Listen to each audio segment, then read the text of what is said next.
नहमदहु व नसल्ली अला रसूलिहिल करीम अम्मा बाद फ़अऊज़ु बिल्लाहि मिनश शैतानिर रजीम बिस्मिल्लाहिर रहमानिर रहीम।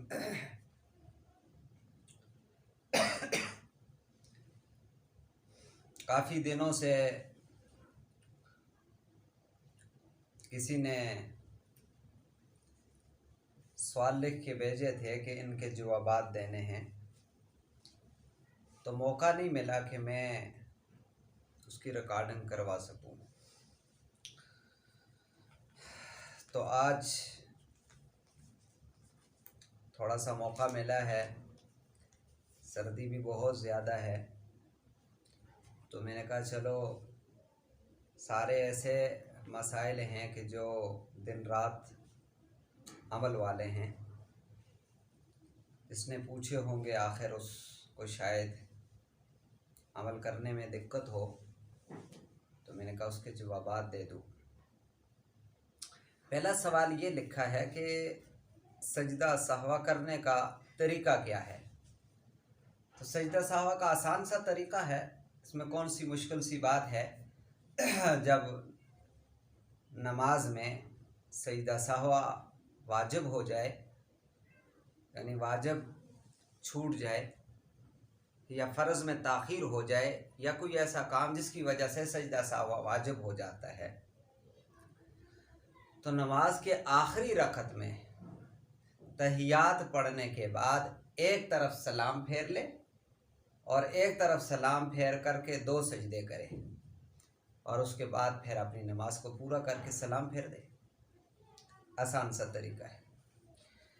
दूसरा सवाल यह है कि अगर चारपाई पे कोई बैठा हुआ हो तो सामने नमाज होती है या नहीं होती। तो एक आदमी ये यूँ समझें कि इस तरफ किबला है और यूँ चारपाई पड़ी हुई है और सामने आदमी इधर किबले की तरफ मुँह करके नमाज पढ़ रहा है, और चारपाई पे एक आदमी अगर उस नमाजी की तरफ मुँह करके बैठा हुआ है तो फिर तो उसको नहीं पढ़नी चाहिए, ऐसे ठीक नहीं है। लेकिन अगर चारपाई पे बैठा हुआ है नमाजी के सामने ही, लेकिन इसकी नमाजी की तरफ कमर है और चेहरा इसका किबले की तरफ है, फिर कोई हरज नहीं है, नमाज पढ़ सकते हैं। तीसरा सवाल है कि बीवी शोहर को ज़कात दे सकती है कि नहीं, जबकि शोहर अपनी ज़रूरियात भी मुश्किल से पूरी करता है और उसके पास ज़ाती मालियत भी कुछ भी नहीं है और वो किसी से भी ज़कात नहीं लेना चाहता। इन हालात में या बीवी खावंद को बताए बगैर ज़कात के पैसों से मदद कर सकती है कि नहीं, जबकि नकदी रकम भी ना हो, रक्षा रोज़गार के लिए हो। तो बात यह है कि खावंद बीवी को और बीवी खावंद को ज़कात नहीं दे सकते। उसूल फ़ुरू को और फ़ुरू उसूल को ज़कात नहीं दे सकते, और खामद बीवी को और बीवी खामद को ज़कात नहीं दे सकते। चौथा सवाल ये है कि अय्याम हैज़ की मुद्दत पूरी हो जाए तो फिर पाक होने के बाद दोबारा हाइज़ा हो जाए तो इस हालत में वो नमाज और रोज़ा रख सकती है। तो बात यह है कि हैज़ की कम से कम मुद्दत 3 दिन है और ज़्यादा से ज़्यादा 10 दिन है अहनाफ के यहाँ। 3 दिन से कम अगर हैज़ आता है तो वो हैज़ नहीं होगा, वो इस्तिहाज़ा शुमार होगा, और 10 दिन से ज़्यादा अगर खून आ रहा है तो वो भी हैज़ नहीं होगा, इस्तिहाज़ा होगा। रहा उसके 10 दिन के अंदर अगर बंद हो जाता है और उसकी आदत है, मसलन आदत अगर उसकी 4 दिन है, 5 दिन है या 6 दिन है या 7 दिन है, और 7 दिन आदत उसकी पूरी हो गई और उसने गुस्ल किया, फिर उसके बाद अगर उसको खून आ जाता है तो आदत की तरफ लौटाया जाएगा, यानी जो दिन आदत के हैं वही है शुमार होंगे।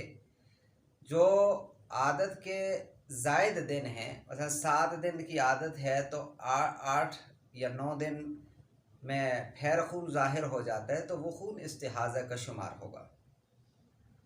या 10 दिन के बाद अगर आता है गुस्ल के बाद तो वो भी इस्तिहाज़ा शुमार होगा और इस्तिहाज़े में रोज़े भी रखेगी, नमाज भी पढ़ेगी। वो नक्सीर की तरह है इस्तिहाज़ा। जिस तरह नक्सीर का हुक्म है इसी तरीके से इस्तिहाज़े का हुक्म भी है। 5वां सवाल है, तिलावत कुरान के दौरान अगर वज़ू टूट जाए तो फिर दोबारा वज़ू करे, दोबारा वज़ू करके कुरान पाक की तिलावत करे कि क्या करे। तो मसला यह है कि तिलावत अगर वो ज़बानी कर रहा है या ज़बानी कर रही है, वज़ू टूट गया है तो हाथ कुरान करीम को न लगाए तो वो तिलावत कर सकती है। लेकिन अगर वो वज़ू करके दोबारा वज़ू बना के तिलावत करे तो ये तिलावत का अदब है, बहुत अच्छी बात है। लेकिन अगर वो हाथ न लगाए और बग़ैर हाथ लगाए के तिलावत ही करता है या करती है तो कर सकती है, इसमें कोई गुनाह वाली बात नहीं है। 6ठा जवाब है, ज़कात अगर साल अदा न की जाए तो फिर पिछले सालों का हिसाब कैसे करके ज़कात दी जाए। तो पहले तो वो ये सोचे कि उसने कितने सालों की ज़कात देनी है। जितने सालों की ज़कात देनी है फिर वो देखे कि किस सन से किस सन तक उसने ज़कात नहीं दी, उस सन में सोने का रेट मालूम कर ले। चांदी का सुनियारों के पास रिकॉर्ड होते हैं कि फ़लाँ सन में सोने का ये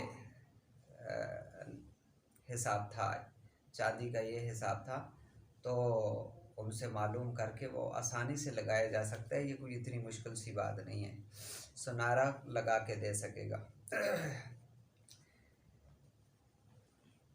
और 7वां सवाल है कि मदरसे में पढ़ने वाली बच्चियां अयाम हैज़ में कुरान का सबक सुना सकती हैं, ग्रुप की सूरत में हो या अकेली, और अगर पढ़ सकती है तो फिर पढ़ने का तरीका क्या होगा।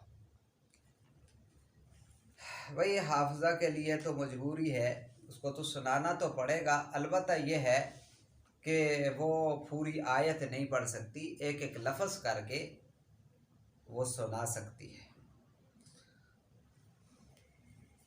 पूरी आयत उसके लिए पढ़ना जायज़ नहीं है। भाई 8वां मसला ये है, क़ज़ाए उम्री पढ़ना हदीस से साबित है या नहीं है। अब ये सवाल मुबहम सा है, क़ज़ाए उम्री पढ़ना हदीस से साबित है कि नहीं है। ये क़ज़ाए उम्री कौन सी है? एक तो वो क़ज़ाए उम्री है कि जो बाज़ लोगों ने घड़ के रख दी, 2 रखते पढ़ाते हैं, पता नहीं साल में किन दिनों में पढ़ाते हैं, मुझे ख़ुद नहीं पता। बहरहाल इतना सुना है मैंने भी लोगों से कि 2 रकत इमाम साहब पढ़ाते हैं और कहते हैं बस ये क़ज़ाए उम्री है, बस सर से सारा बोझ उतर गया। ये ना कुरान से साबित है, ना हदीस से साबित है, ना सहाबा से साबित है। ऐसी कोई बात नहीं है। जो नमाज़ें क़ज़ा हो चुकी हैं वो सारी की सारी पढ़ेंगे तो क़ज़ाए उम्री होगी। बाकी 2 रकतें जो मरवजा तरीके है उसके पढ़ने से क़ज़ाए उम्री अदा नहीं होती। 9वां सवाल है कि सब औरतों को घर में जमा करके कुरान ख़वानी कराना जायज़ है या जायज़ नहीं है। अजीब सा सवाल है। कुरान औरतों को जमा करके कुरान पढ़ाना जायज़ है या नहीं है। पढ़ाया जा सकता है, लेकिन वो जो बेचारी आती हैं पढ़ने के लिए तो उन्हें पहले बात है कि पढ़ना भी आता है या नहीं पढ़ना आता। वो आके पढ़ेंगी भी कि नहीं पढ़ेंगी, ऐसे मुनासिब नहीं है। अच्छा तरीका ये है कि जिसने कुरान घर में पढ़ना है बरकत के लिए वो ख़ुद बैठ के पढ़े, और अगर अपने रिश्तेदारों को सवाब बख्शना है तो फिर भी बेहतर तरीका ये है कि ख़ुद पढ़े, अपने बच्चों को, अपनी बेगम को, अपने भाइयों को, बहनों को बैठ के मिल के पढ़ें घर वाले। अब ये महल्ले से औरतों को इकट्ठा करना और फिर कहना कि अब जी तुम हमारे घर में कुरान, पता नहीं वो पढ़ते भी हैं कि नहीं पढ़ते, और फिर पढ़ते हैं तो ये सवाब फिर उन्हीं को देते भी हैं कि नहीं देते, तो ये बहुत सारी कबाहतें हैं। इसलिए बेहतर तरीका यही है कि इंसान ख़ुद पढ़े और उसका सवाब अपने मुर्दों को या अपने घर में बरकत के लिए ख़ुद पढ़ना सबसे अफजल है। बाकी जमा करके पढ़ाना ये दस्तूर और रवाज ही है, ये कोई शरीयत का मसला नहीं है। अल्लाह जल्ल जलालहू हमें दीन को सही मानों में समझकर उस पर अमल करने की तौफीक अता फरमाए। व आखिर दावाना अनिल हम्दुलिल्लाहि रब्बिल आलमीन।